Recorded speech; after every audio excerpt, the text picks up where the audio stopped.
The surprise attack on Pearl Harbor in December 1941 instantly galvanized the United States, forcing a rapid, massive mobilization that saw millions of young men trade their civilian lives for military uniforms. These recruits, drawn from every corner of the nation, farmers, factory workers, students, and clerks, represented a profound cross-section of American society, yet they shared a common lack of military experience. The task facing the U.S. Army was unprecedented: to transform this raw, diverse civilian pool into the largest, most technologically proficient fighting force the world had ever seen, and to do it in months, not years. This monumental effort began not in the combat zones of Europe or the Pacific, but in the sprawling, hastily built training camps across the continental United States, where the process of stripping away individual identity and forging military discipline began the long road toward victory. The foundation of this transformation was basic training, or boot camp, a standardized, intensive 8 to 17-week period designed to impart fundamental military skills and discipline. It began with the shock of induction, the haircut, the uniform issue, and the immediate confrontation with the demanding authority of the drill sergeant. The goal was rapid assimilation, stripping away civilian habits, building physical endurance, and instilling the reflexes necessary for survival. Days were defined by relentless physical conditioning, long forced marches, calisthenics, and running obstacle courses, all intended to break down the individual and rebuild them as an obedient, resilient component of a larger machine. This initial period was brutal, intentionally taxing both mentally and physically, ensuring that only the fittest and most disciplined recruits proceeded to specialized combat training. Weapon proficiency was non-negotiable, centered primarily on the M1 Garand rifle, considered the most important piece of equipment a soldier would carry. Recruits spent countless hours on the firing ranges, learning the manual of arms, cleaning their weapons meticulously, and mastering the fundamentals of sight picture and trigger squeeze. The M1 Garand, with its semi-automatic firepower and distinctive ping when empty, was critical to the infantry's tactical superiority. Training stressed repetition and instinctive familiarity, ensuring that in the chaos of battle, the rifle became an extension of the soldier's own body.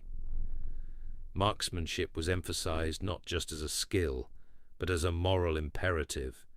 The ability to hit the target meant survival for the soldier and victory for the unit.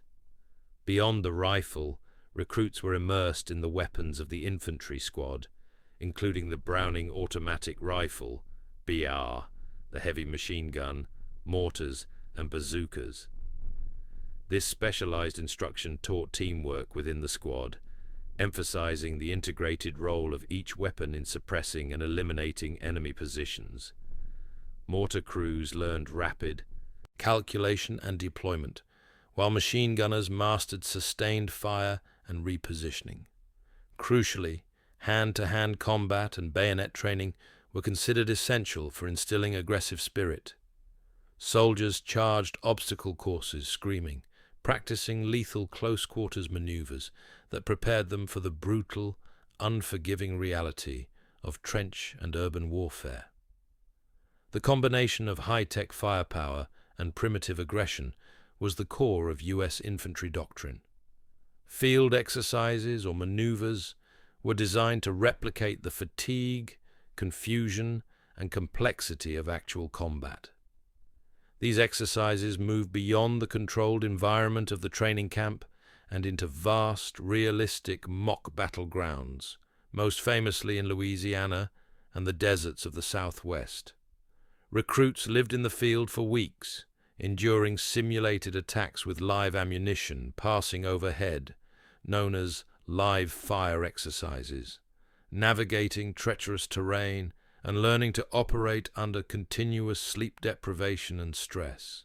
The aim was to teach soldiers how to adapt when plans failed, how to make decisions under fire, and how to trust their comrades implicitly, the true meaning of military teamwork that would define their performance in combat. The transformation was driven by non-commissioned officers, NCOs, the corporals and sergeants who formed the backbone of the training effort. These were the men who translated the abstract orders of generals into the practical tasks of the common soldier. Many NCOs were veterans of the pre-war army or had quickly mastered the new combat doctrines, acting as stern but essential mentors. They taught everything from knot tying and field sanitation to camouflage and small unit tactics. The relationship between the NCO and the recruit was arguably the most crucial dynamic in the entire training process, as it was the NCOs who fostered esprit de corps and ensured that the complex training was internalized into instinctive, life-saving habits. The Army placed heavy emphasis on physical fitness and stamina, recognizing that the infantryman was the ultimate combat multiplier. Soldiers were expected to carry immense loads rifles, ammunition, field packs, entrenching tools, and rations over vast distances and through challenging environments. Training regimens were scaled to build this specific endurance, involving all-day forced marches, often covering 20 to 30 miles, carrying 60 pounds of gear. Specialized conditioning included swimming while carrying heavy gear and navigating gas chambers to ensure confidence when dealing with chemical threats. This dedication to conditioning reflected a commitment to fielding a soldier who could simply outlast and outmaneuver his technologically advanced, but often less mobile, German or Japanese counterpart. Crucial to the U.S. victory was specialized training tailored to the different combat theaters. Troops headed for the Pacific received intensive jungle warfare instruction, learning navigation, survival skills, and tactics optimized for dense, tropical terrain, often involving mock assaults on fortified bunkers. Those destined for Europe were trained in mountain warfare, urban combat, and operating tanks and vehicles in large, coordinated motorized units. This specialized adaptation ensured that American forces were not generic, but tailored to the specific enemies and environments they would face, preventing the costly learning curve that plagued earlier Allied campaigns. This focused, scenario-based training allowed the U.S. Army to apply its industrial strength with intelligent tactical precision. The American training system was unique in its rapid adoption of lessons learned directly from the front lines. Unlike the Axis powers, which often relied on rigid pre-war doctrines, the U.S. Army established mechanisms to constantly update training based on real combat reports. Tactics that failed in North Africa or New Guinea were immediately dropped, and effective enemy techniques, like certain German anti-tank defenses, were quickly integrated into American counter-training. Training camps maintained large intelligence staffs who received direct reports, ensuring that the soldiers leaving training were prepared for the war as it was being fought that week, not as it had been envisioned years earlier. This flexibility and responsiveness gave the American fighting man an undeniable intellectual edge. The immense industrial scale of the war demanded equally vast technical training. Beyond the infantry, the Army trained tens of thousands of specialized support personnel, mechanics for tanks and vehicles, radio operators for communications, heavy equipment operators for engineers, and medical staff. These personnel required highly technical, multi-week schools dedicated to specific machinery.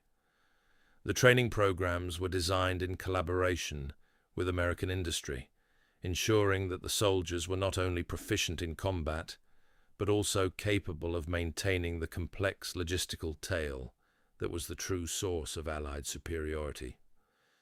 Without these specialized skills, the U.S. Army S-tanks would have been immobile and its air support silent. A significant aspect of the training was ideological and political, designed to instill a commitment to democracy and a clear understanding of the Axis threat. While not as fanatical as the indoctrination in the Wehrmacht or the Imperial Japanese Army, U.S. training used films, lectures, and mandatory reading to explain why America was fighting. Themes focused on defending freedom, democracy, and the American way of life against fascism and totalitarianism. This commitment to democratic ideals, coupled with the clear contrast between their own well-equipped lives and the brutality of the enemy, provided a moral foundation that solidified the resolve of the American soldier once the initial patriotic fervor waned. Live-fire exercises, LFX, represented the apex of realism in training, designed to habituate soldiers to the sound and danger of combat. Troops maneuvered across a field, while actual machine guns fired tracer rounds just feet above their heads, and explosive charges detonated nearby.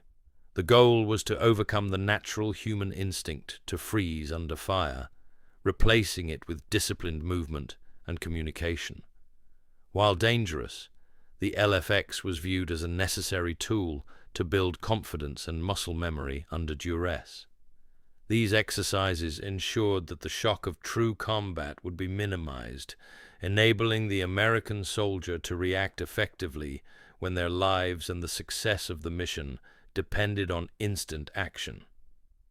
The importance of teamwork and cohesion was paramount.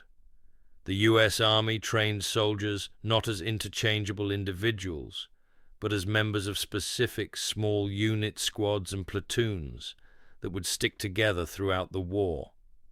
Training exercises were designed to demand mutual reliance, crossing streams, securing objectives, and providing cover required flawless synchronization.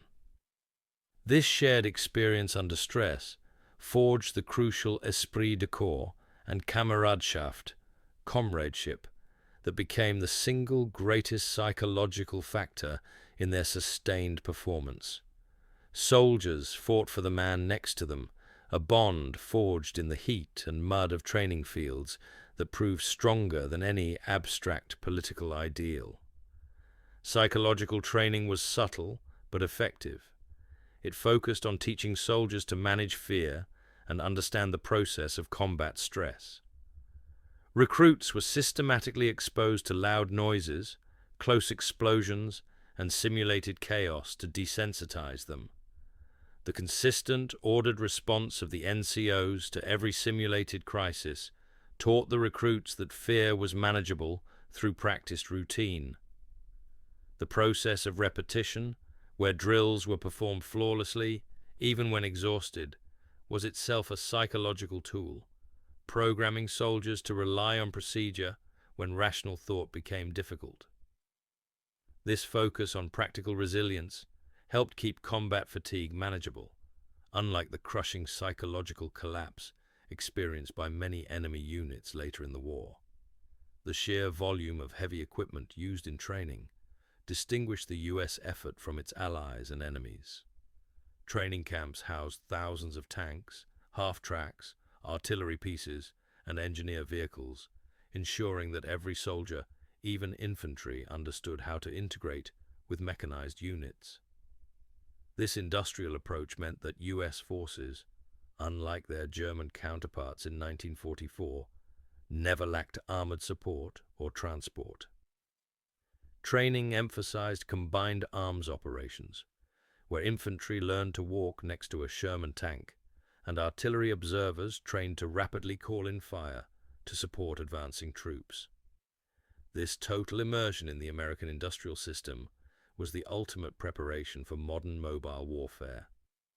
Specific emphasis was placed on night operations and patrols, a skill often neglected by Axis armies.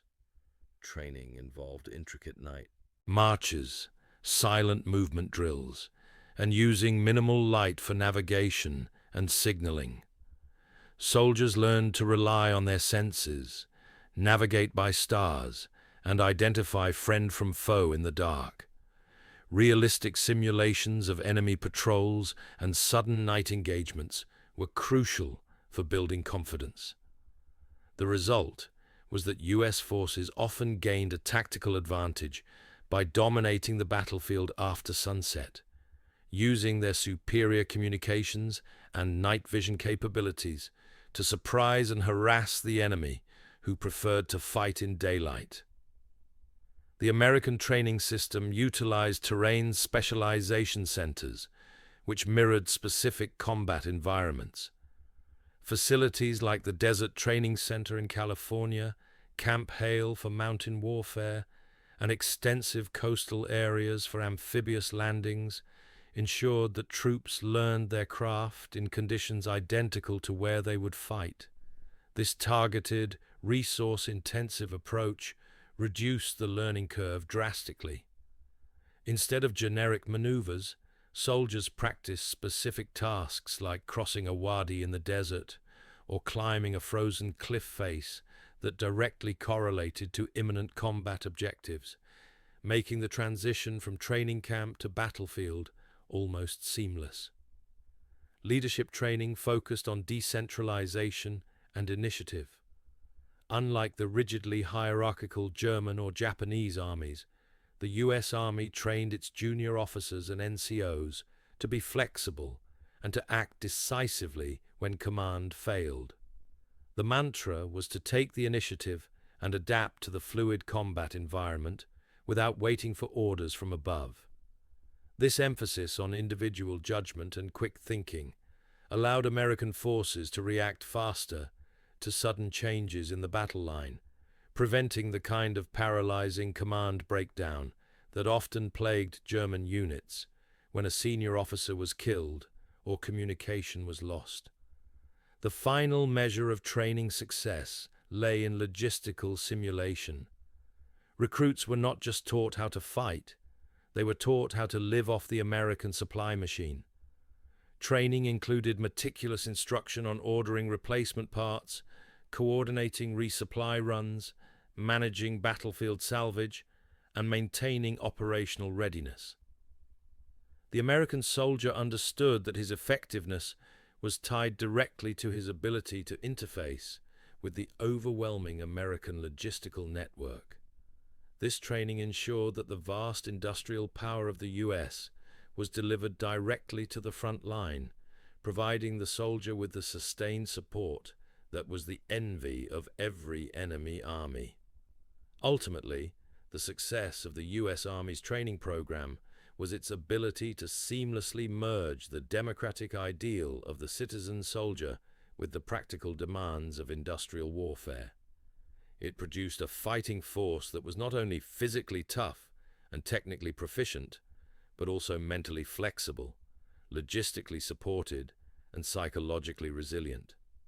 This training system was the true arsenal of democracy, transforming ordinary citizens into the world's strongest fighting force by proving that courage combined with overwhelming material superiority and smart training was the decisive formula for victory in the 1940s.